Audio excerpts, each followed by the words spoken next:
ሰላም እንዴት ናችሁ? ሁሉ ነገር አማን። በእንደዛ አይነት ቪዲዮ ባልመጣ ደስ ይለኝ ነበረ፣ ግን አንዳንድ ሰዎች የሰውን ልክ አያውቁም። ጂጂ አንቺ ጀርመን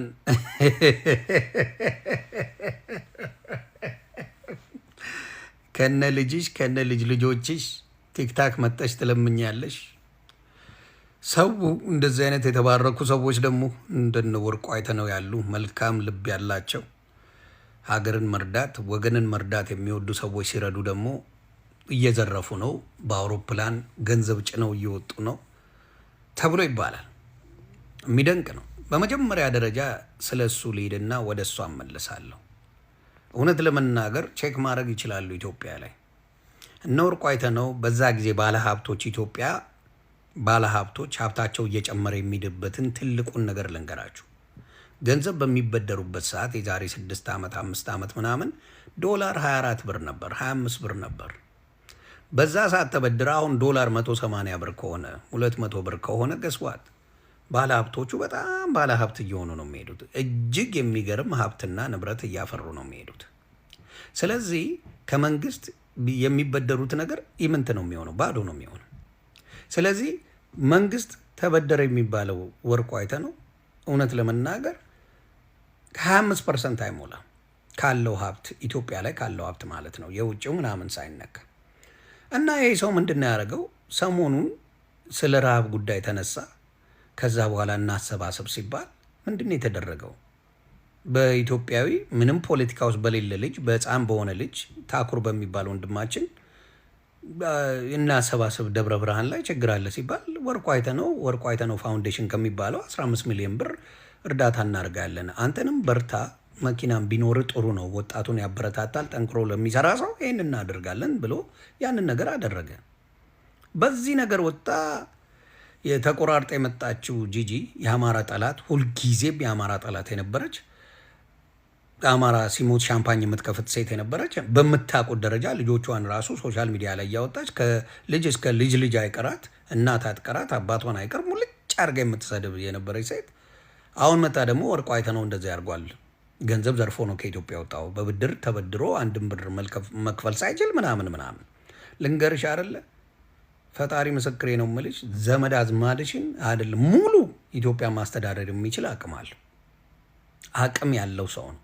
በመርዳት ነው የሚታወቀው።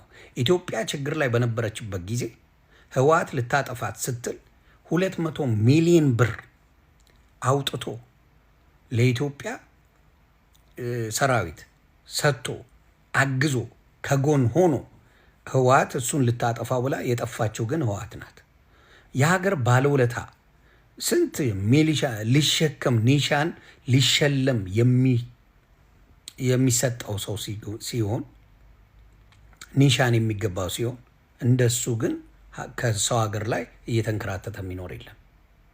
ኒሻን የሚሸለም ለምን? አማራ ስለሆነ። ይሄኔ ሌላ ብሔር ቢሆን ኒሻን ይሸልሙት ነበር። ያንን ሁላ ያደረገ አሁን ሀገር መሰደድ ነው። አማራን መውደዱ ነው ይሄ ነገር ያደረገው። ፖለቲካ ውስጥ አልገባም። የፖለቲካ ሰው አይደለም፣ ባለሀብት ነው። ስራውን ነው የሚሰራው። ስለዚህ ይህን የሚሰራ ሰው ኒሻን የሚሸለመውን ሰው ነው ከሀገር ጋር ሀገር የሚያንከራቱት። ለምን? በአማራ ጉዳይ አልደራደርም፣ የአማራ ህዝብ ተርቧል ብሎ አማራን ለመርዳት በሚያደርጋቸው ነገሮች ላይ አንተ ፋኖ ነህ እየተባለ ብዙ ስሙ የሚጠፋ ነው። አንድም ግን ማስረጃ የላቸው። ስለዚህ አማራነት ወንጀል እንደሆነ በነ ወርቁ አይተነው አይተናል። እጅግ የሚያሳዝን ነገር ነው። ለምን ብትሉኝ ቦረና ላይ የዛሬ ዓመት ተረድቷል፣ እርዳታ ተደርጓል፣ ቦረና ተርቧል ተብሎ ማንም ኮምፕሌን አላረገም። ሲረዳ ነበር። ጎፋ ተርቧል ተብሎ ደቡብ ላይ ስንረዳ ነበር። ማንም ኮምፕሌን አላረገብንም። አሁን ትግራይና አማራ ይረዳ ሲባል ተርቧል ሲባል ግን ለፖለቲካ መጠቀሚያ ነው። ከዚህ በኋላ አንድም በግልም ሆነ በድርጅት ደረጃ መርዳት አይቻልም ብላችሁ ማለት ጀመራችሁ። ይሄ እጅግ የሚያሳዝን ጉዳይ ነው። ልርዳ ተባለ እንጂ ምን ሌሎቹ እኮ ለፋኖ ለምን ሲያዋጡ በአደባባይ ነው የሚያዋጡት። ምንም ችግር የለባቸው። የተራባውን መንግስት ገንዘቡን ይዘ እንኳን ለራሳችሁ ፖለቲካ መስራት ትችሉ ነበር። ምን አርጋችሁ የተላከውን ገንዘብ ወደ ምን አርጋችሁ ወደ የሚፈለግበት ቦታ ዱቄትና ዘይት ገዝታችሁ ሄዳችሁ ራሳችሁ ማስረከብ ትችሉ ነበር። ምንድን ነው የአማራ ልጅ ሲባል የትግራይ ልጅ ሲባል መረዳት አይችልም፣ በግለሰብም ሆነ በምን መረዳት አይችልም የሚባለው ሰሜናዊ ማህበረሰብን እየጠላችሁ እንደሆነ እያየው ነው። ይህን ደግሞ አልቀበለው። ይሄ ትክክል አይደለም። ማስተካከል አለባችሁ ወይ ህዝቡን እናንተ እርዱ። እናንተ ከረዳችሁ ምንም ችግር የለም። ካልተረዳ ግን ሊረዳ ሲባል ምን አታደርጉም? ይህንን ነገር እንደ ወንጀል አይታይም።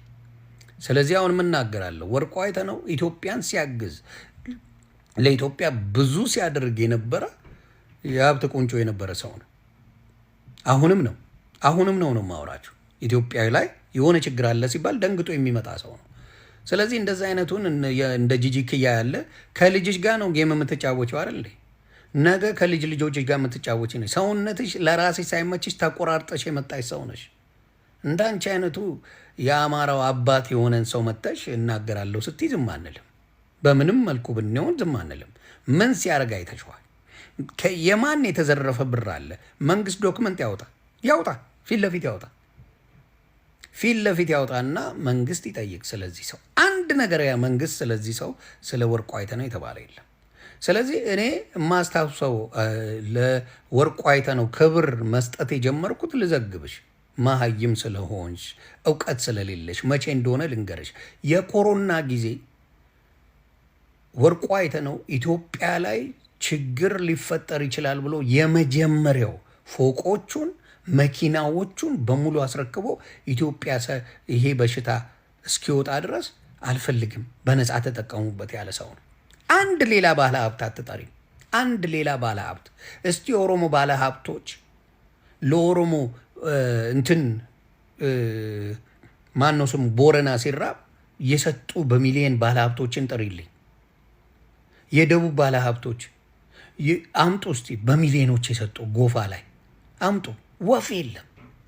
ስለዚህ የአማራ ባለ ሀብቶች አቅም ካላቸው ለወገኖቻቸው መድረስ ለነሱ ብርቅ አይደለም። ወርቁ ነው ይሄን የሚያደርገው። ሌሎች በሚሊዮን የሚሰጡ ሰዎች ኢትዮጵያ ላይ ገንዘብ ቢኖራቸው አያደርጉትም። ስለዚህ ይህን ማድረግ የሚያስከብር እንጂ የሚያስወነጅል አይደለም። ደግሜ እላለሁ፣ አንቺ አማራ ሲሞት ሻምፓኝ የምትከፍቺ ሰው ነሽ። ሻምፓኝ እንኳን ሞቱ ነፍጠኛን ማጥፋት ነው እያልሽ ብዙ ጊዜ ፖለቲካ የሰራሽ ሰው ነሽ እና የአማራ ሕዝብ የረሳልሽ እንዳይመስልሽ። በዚህ ላይ ደግሞ የአማራ አባት የሆነውን ስትናገሪ እያንዳንዱ አማራ ይነሳል። ስለዚህ እኔም ለመንግስት የምናገረው ነገር ምንድን ነው? ከሰሜኑ ጋር ችግራችሁ ምንድን ነው? ደቡብ ሲረዳ ኮምፕሌን ካላደርጋችሁ፣ ኦሮሚያ ላይ ችግር ሲገባ ኮምፕሌን ካላደርጋችሁ፣ አማራውና የትግራይ ሕዝብ ተራበ ሲባል በጦርነት ምክንያት ይሄን ነገር ማድረግ ተገቢ ነው ብዬ አስባለሁ። ምን ማድረግ ሲረዳ ወይ ራሳችሁ እርዱ አስተካክሉ፣ ወይ ደግሞ ሌላው ሲረዳ ለጦርነት ነው ምናምን እያላችሁ አትበሉ። ለምን ጦርነት የለም ብላችሁ የለ እንዴ? ጦርነት በሌለበት ላይ ጦርነት አለ ብሎ ማወጅ ምን የሚባል ነገር ነው? ጦርነት የለም ራሳችሁ ነው የምትሉት። መልሳችሁ ደግሞ ጦርነት በሌለ አለ ብላችሁ ደግሞ ለፋኖ ለማገጃ ነው፣ ለህዋት ማገጃ ነው፣ ለዚህ ማገጃ ነው እያላችሁ የሰሜኑን ክልል ማስራብ ትክክል አይደለም። ይህን ነገር አስተካክሉ ላለው ወርቁ ወንድማችንም ጀግና ኢትዮጵያዊም ነህ፣ የአማራው ኩራት ነህ። እግዚአብሔር ባለህበት ይጠብቅ፣ በርታ ነው የምልህ። ጂጂ ዝሆን አንቺ ቲክታክ ላይ ለምኝ፣ አንቺ ቲክታክ ላይ ከነ ልጆችሽ ለምኝ፣ ጎፈንድሜ አሰባስቢ። ወርቁ አይተነው ግን እንደ ስሙ ወርቅ ነው። ይህን ለመናገር ነው። ሰላማችሁ ይብዛ። መልካም